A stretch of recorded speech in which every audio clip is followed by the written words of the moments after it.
Nehringe şayda, yolunda fayda, ay bu ne sarda.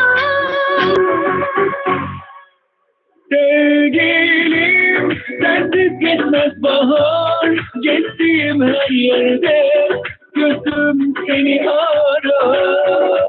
Sevgilim, bağlar geçmez şaman, çağlar bizi bizden, kanday güzel bu hal.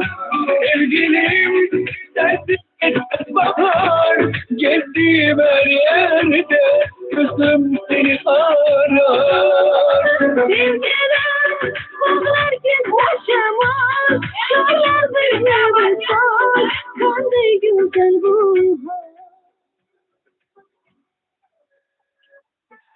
Sen benim dünyamsın, rüyalarımda bir tek sen varsın.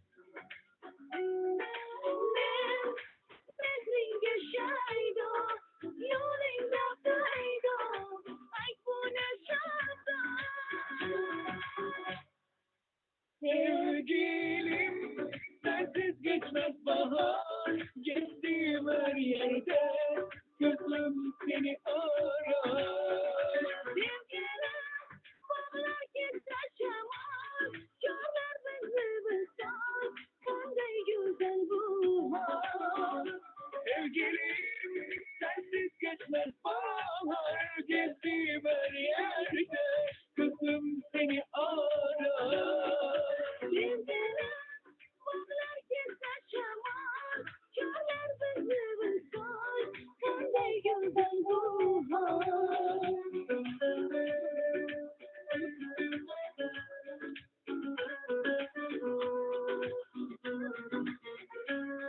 Özür dilerim, kimsenin yanıma alınmak yok.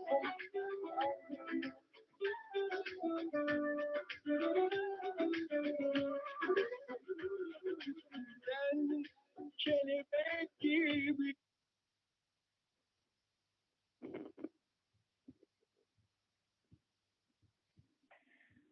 Teşekkürler.